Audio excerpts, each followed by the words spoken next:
NMBR 9. This is a game definitely with a peculiar title. It is a game of abstract strategy. On second thought, is it abstract? Because the game pieces represent numbers.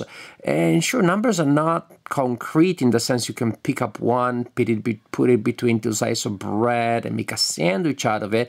On the other hand, numbers are representational signs. They represent a quantity. So I don't know. I'll leave it to the philosophers among you to decide if it is purely abstract or not. How it works? Well, it comes in this very nice box, and it has one of those rare games that comes already set up. Pretty much you open the box and the game is ready to play. Well, you have to remove the instructions and there you go, done. You can start playing. Here are the pieces. So you can see they're organized by numbers. They represent numbers in this sort of like, geometric, simplified way. Yeah, there's a deck of cards. Okay, cheated. It's to set up the game, you also have to shuffle these cards. Or actually, if you haven't played the game in a while and don't remember the order of the cards, then the game is ready to go when you take it out of the box. Super mega simple. The game is simplicity itself. A player, doesn't matter who, picks up a card and sees, oh, it's an A, or it could be a 3. And then everybody gets a game piece of that type. So every player gets a 3 and places it in front of themselves. The first piece you simply place on the table. Things become more interesting starting with the second piece. In this case, now everybody takes a 9. Basically, each player will be working in their own personal area and form their own composition, their own tableau. Now, when you add numbers after the first, you have to follow a couple of rules. As you can see, the numbers are divided in grids. The new number must touch at least one of the previous numbers, not by a corner, but at least by a single square on the grid. And the level of the table when a game is placed, when a piece is placed directly on the table, that level is called level 0. Your job is to go as high as possible, so to place level 1 pieces on top of level 0, level 2 on top of level 1, and so on and so forth. And suppose then we get an A, so now everybody is doing this. People do it at the same time. I guess you could have spoiled sports that simply keep doing what someone else is doing. They copy from you, so at the end the game will be a tie, but that would be annoying. I don't think people will do it because that takes all the joy out of playing the game. And if that is a problem, then you can simply stipulate that people have to play, will play secretly. They screen their moves before they do them. Now I'm kind of like putting him here a little bit randomly, not sure that it makes much sense. So level 0 is pretty simple. Place it next, place a new piece next to at least one of the other ones. To going above level 1, level 0, things become a little trickier. Now, you have to place, if you place above level 1, the new piece has to rest entirely on previous pieces, so it cannot hang out. So this would be hanging out here. Also here it is covering an empty hole, so nope, that doesn't work. It has to, every element of the new piece has to rest on a previous game element. On top of that, the new piece also must touch at least 2 pieces underneath it. So yes, no pieces are hanging out here, but that one is covering only one piece, which is the 3, and that would be cheating. That is not allowed, which makes sense. Otherwise, people may simply put game pieces of the same type, one on top of the other, and that would make the game too easy. So, for example, here, a legal placement would be, say, this one, because I'm touching the 8, but also the 3.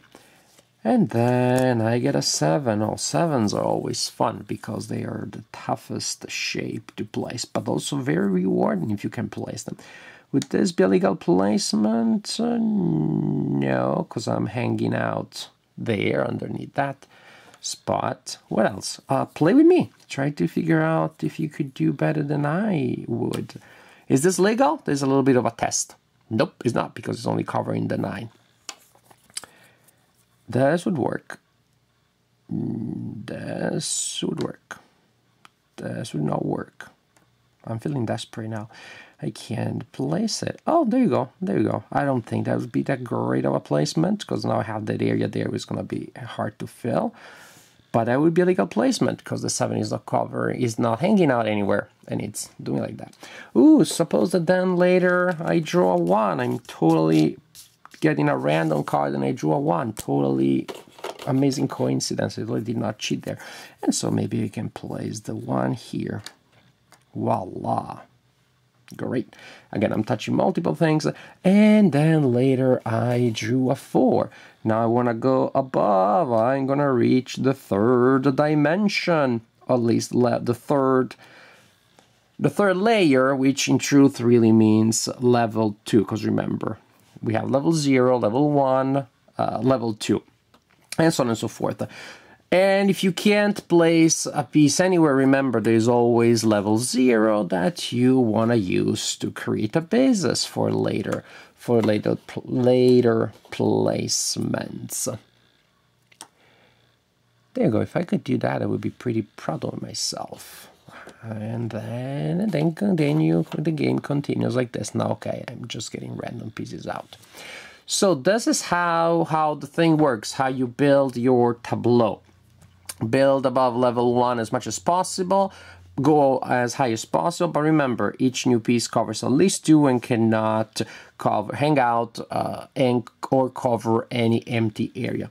You continue like this until all cards have been flipped, and so all pieces in the game have been placed. That means pretty much that each number will come out twice, so after a while you also get a sense of which are the remaining numbers, and you can include that in your strategies you're planning. Once all cards have been drawn and all corresponding pieces have been placed, players score their tableau. Each piece in your tableau counts, is worth a number of points which is equal to the number printed on it multiplied by the level it is on. So here we have, remember, level 0, level 1, level 2. So for a level 2 is worth 8 points. These are a level, and this also is level 2. So this one is worth 2 points, 8 and 2, 10. These are a level 1, so they are multiplied times 1. That means it's simply their value. The ones at level 0 are worth 0. You total all points, and at the end the player with the highest total is the winner of the game. So, the game number 9. No, number 9. Number 9. Why do they call it that? Maybe they're not good at spelling. Maybe that's it. He told me it was number 9, but... We call it number 9 because it's easier to pronounce them. Number 9. Yeah. But number 9, it's a fun game. It's a pretty fun game. What do you like about it?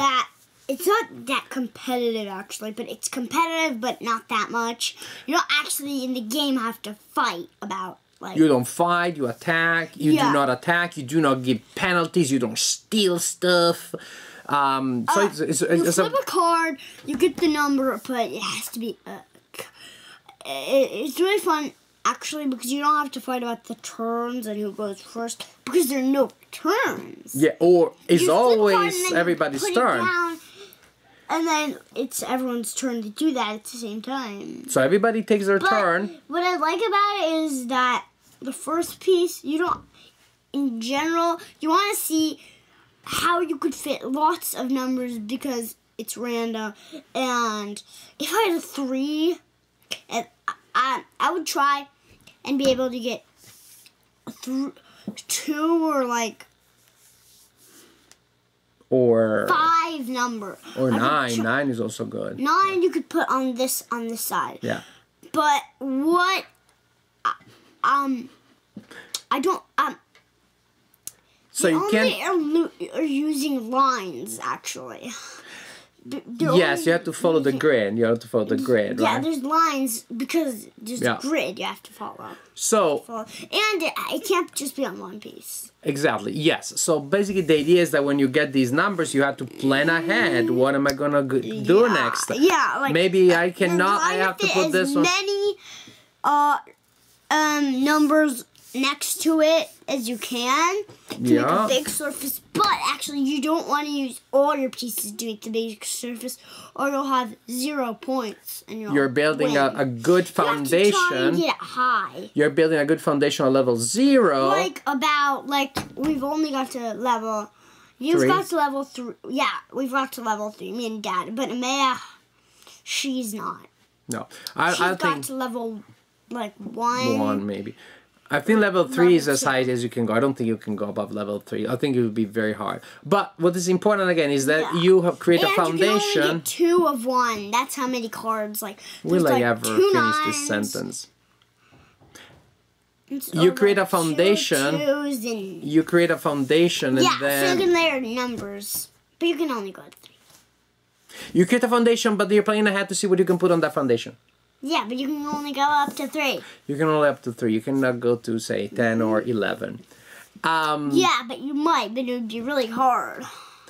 But again, no confrontation at all, no fighting, no struggle. You do your thing, I do my thing. And some gamers don't like that, but when playing with children that don't like confrontation, that can be very good. It's very relaxing. Luis, it looks like your head is getting bigger. Oh my god, your head is getting bigger and bigger. It must be getting full of big thoughts. What's happening? Let's see if it can get smaller. Can your head become smaller? Can you magically turn into smaller? Suppose that from a number 9, you turn into a number 1 in the game. Stop. Stop, we're getting distracted. So, it's a very pacifist game. I don't have any thoughts now. Where you don't get to fight very much, but it's an interesting puzzle. I don't have any big thoughts anymore. Oh, okay, you have small thoughts, but that's okay. In general, do you like it? Yes. You like number 9 a lot, yeah. Sometimes it gets a little messy though when a piece gets moved and is not exactly the grid. Yeah, it can break the grid. So you have to be careful about that. Yeah. But it's so nice, it's self-contained that you could play it on an airplane. We played it on an airplane because Twice, actually. I'm playing my pieces on my table. You're playing on your little table. Everything is contained in the box. There was a 3 in a row, and we played 3 in a row, each of us, and we even drunk because they had lids in straws. We drank water or juice, yes. Meaning there is even enough room. I drank Coke. There's even enough room to place a little cup on the airplane in the little mini hole that there is there, as long as you're careful. About this big. And possibly you have a lid on the Very cup. small. Just a little word to the wise. Ask for a lid on the cup, and you can play number 9 on an airplane with your children. Yeah, so that's awesome. you can keep the cards. Actually, it's already set up. Actually, you only have to shuffle the cards. Then you can place the pieces in front of you. Yeah, the game is already set up. Open the lid, shuffle the cards, ready to go. You could put it back. There's a ready slot to go. in the box that you can put the cards in if you're on an airplane. On an airplane, yeah, what we did, we kept the cards in the slot. So we took one out, pick up the number, and then put it back vertical just to distinguish it from the ones that we hadn't drawn yet. Yeah. And we could play it on an airplane. That was super fun. Yeah, really, really, really fun. In general, it's a fun game. It's a pacifist game, no confrontation. May feel a little dry, maybe a little abstract because of that. It is pretty abstract in general. But it's a nice, interesting puzzle. I definitely enjoyed it. I may even play solitaire at some point. Yeah. Just as a puzzle to see. First time you try and get lots of points, then you try and beat your high score. You can even play it solitaire. Okay, so in general, we like this game. Really, really. Really. Your head is getting big again. It's getting big with love for this game. Right? Yes. Yes. Thank you, viewers. Thank you for watching. And my frame is getting more yellow. Thank you for watching our review on number 9. You want to say thank you? You want to say bye? Bye.